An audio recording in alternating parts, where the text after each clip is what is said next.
My name is Graham Bethune. I'm a retired Navy commander, pilot, had a top secret clearance. 50 years ago, February the 10th, 1951, I was flying from Keflavik, Iceland to Argentia, Newfoundland. It was at night, it was dark. About 300 miles outside of Argentia, I saw a glow on the water, like approaching the city at night.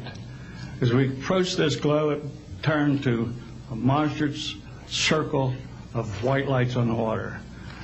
We watched this for a while. The lights went out. There was nothing on the water. Next thing we saw was a yellow halo, small, much smaller than whatever it was launched from, and that was 15 miles away, up to our altitude. Because of the trajectory, I disengaged the autopilot, shoved the nose over to try to go under this thing. At that time, I heard a noise underneath. I thought maybe it hit us. It was actually some of the crew members ducking, and they collided, and a couple of them were injured. Then it appeared over to the right and moved out slowly and flew with us. It was still not at our altitude, but we could see the shape of it. It had a dome. We could see the coronal discharge. I went back aft to let the other pilot, Al Jones, take my seat to see what the passenger's reaction was. Came back to the cockpit, told him not to report anything simply because what the psychiatrist had said to me, maybe they would lock us up. So basically, the instruments in the cockpit, we had 4 or 5 failures. In the area of magnetic compass, the electromagnetic effect, in area of directional finders, and this type of thing. The craft was tracked by radar in excess of 1,800 miles an hour. It never did get to our altitude.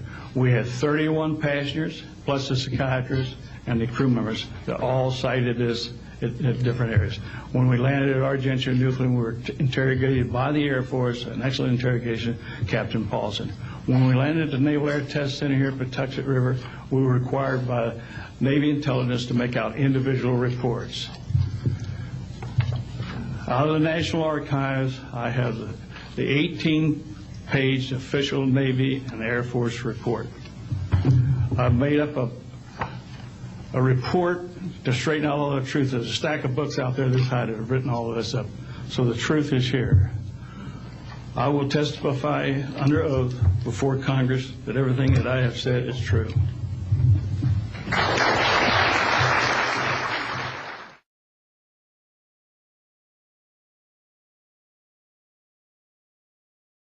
My name is Dan Willis. I was in the United States Navy. I held a top secret crypto level 14 extra sensitive material handling security clearance. I worked in the code room at the Naval Communications Station in San Francisco. In 1969, I received a priority message from a ship near Alaska that was classified as secret. The ship reported merging out of the ocean near port bow, a brightly glowing reddish-orange elliptical object approximately 70 feet in diameter, emerged out of the water, shot into space, traveling at about 7,000 miles per hour. This was tracked on ship's radar and substantiated. Years later, I worked at the Naval Electronic Engineering Center in San Diego for 13 years. The co-worker who I worked with worked at the NORAD facility.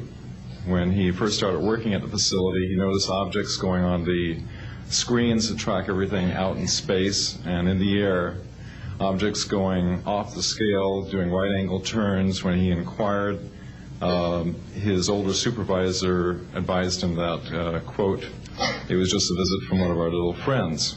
I thought this was a little unusual. These statements are true. I'm willing to testify under oath before Congress. Thank you.